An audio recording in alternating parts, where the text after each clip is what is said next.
Bom, a gente vai ter na eleição certamente a presença de Flávio Bolsonaro pelo PL, é o que tudo leva a crer. E o Flávio Bolsonaro estava fazendo o senador Flávio Bolsonaro estava fazendo uma viagem pelo exterior, fez lá uma série de contatos, mas retornou ao Brasil agora e começou a trabalhar na composição de seus palanques estaduais. E hoje ele definiu os nomes que vão encabeçar a chapa bolsonarista no Rio de Janeiro nas eleições desse ano. O martelo foi batido em torno do nome de Douglas Ruas, que é o atual secretário de cidades, como pré-candidato ao governo do estado do Rio de Janeiro.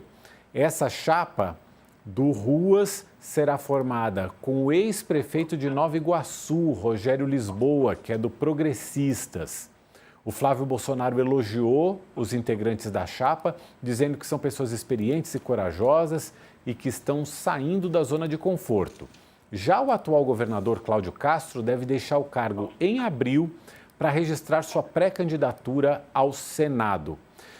Letícia, com esse movimento, o Flávio está nacionalizando a disputa no Rio de Janeiro?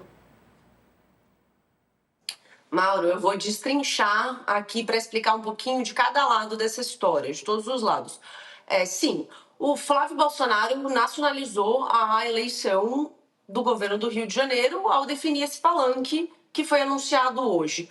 Por quê? O Flávio, ele fez uma aliança na qual ele colocou o PL junto com a União Brasil, com progressistas, na chapa ali para o Estado. O que ele fez? Ele amarrou esses dois partidos que são muito grandes no Estado, que são comandados pelo Antônio Rueda e pelo Ciro Nogueira, que são amigos do Flávio Bolsonaro. Os três fecharam. O União Brasil e o PP, eles têm muitas prefeituras no Estado, junto com o PL, eles têm o maior número de prefeituras. O que isso significa? Tem gente para fazer campanha, tem tempo de TV, tem o boca a boca, o corpo a corpo que vai ter ali na eleição. O que esse grupo olha, o grupo do Flávio, olha e fala, bom, 2026 vai ser para o Eduardo Paes, que é o principal oponente do grupo do Cláudio Castro, o atual governador, que está nessa chapa do Flávio, que vai ser candidato ao Senado. Eles olham para o Eduardo Paes e falam, bom, o Eduardo Paes vai repetir 2018, quando ele tentou ser governador e perdeu para o Wilson Witzel. Não tem jeito, porque o Eduardo Paes é um nome muito forte na capital do Rio, mas ele não tem tanta força no interior do estado e na região metropolitana. Qual a importância do Rio de Janeiro? O Rio de Janeiro tem cerca de 13 milhões de eleitores. Isso dá mais ou menos uns 9% do eleitorado do Brasil. O Rio de Janeiro é o terceiro maior colégio eleitoral do país e é o berço do bolsonarismo. Então, sim, é um estado muito importante que vai estar em disputa tanto pelo Lula como pelo Flávio, pelos progressistas, pelos conservadores, assim como a gente vai ver uma disputa forte dos outros lugares, mas São Paulo, Minas e Rio, nessa ordem, que são os três maiores, a gente está vendo uma eleição absolutamente nacionalizada. O que o grupo do Eduardo Paes fala? Bom, peraí, gente, não vai ser assim, não vai chegar para agora em outubro de 2026 e dizer que vai ser igual a 2018, porque em 2018 o Wilson Witzel, ele falava, ele era um outsider que chegou ali falando eu sou contra tudo, sou contra todos. Agora, o que o grupo do Cláudio Castro vai falar? O que o Douglas Ruas vai falar agora?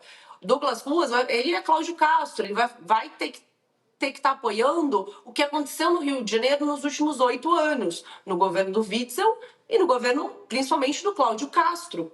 Lembrando que o Witzel foi empichado, sofreu processo de impeachment e o Cláudio Castro assumiu.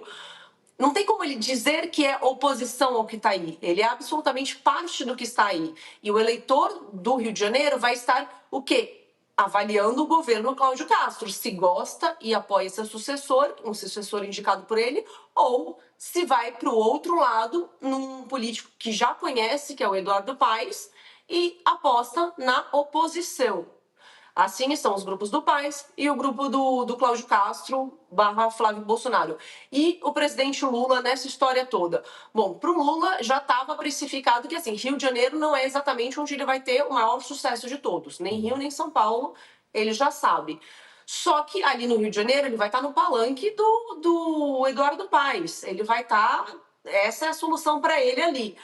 Um aliado do presidente Lula, com quem eu estava conversando agora, antes do programa começar, ele falou, olha, tudo indica o quê? Primeiro, o Paes vai ter que se posicionar mais, porque até esse momento ele está ali em cima do muro, ele fica falando que se preocupa com o Rio, mas chegando mais à frente, ele vai ter que escolher um lado na campanha presidencial.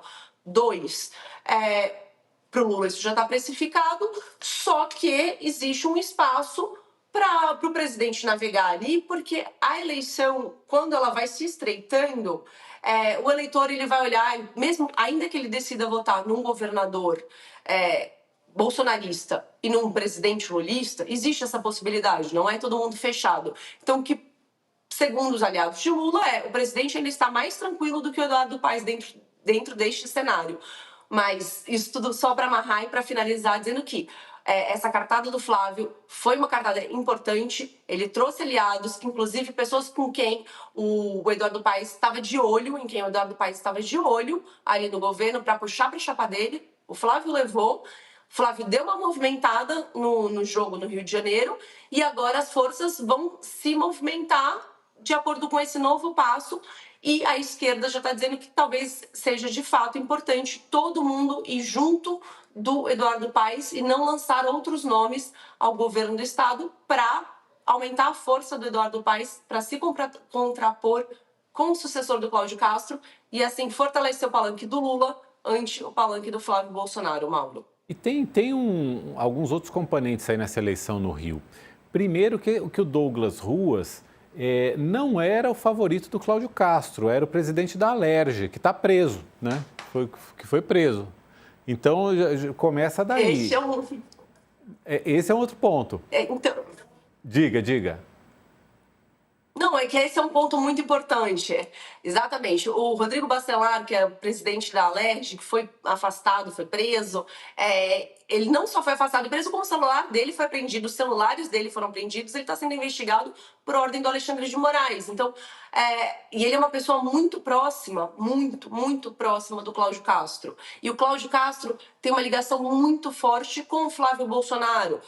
Inclusive, no Rio de Janeiro, a classe política do Rio fala que o Flávio é assim, uma influência muito grande no governo do Cláudio Castro, com os secretários do Castro. Então, sim, que pode-se esperar uma série de confusões a partir desse caldo carioca que a gente sempre vê, né? Esse caldo agitado de Rio de Janeiro, que acaba envolvendo muitas vezes investigações da Polícia Federal, Mauro. E aí, Letícia, ainda tem um outro complicador, que o Cláudio Castro está enfrentando um processo na Justiça Eleitoral e pode ter mandato cassado, pode se tornar inelegível por abuso de poder econômico na eleição passada. Ele é acusado de promover a contratação de milhares de funcionários de uma forma irregular para ganhar voto.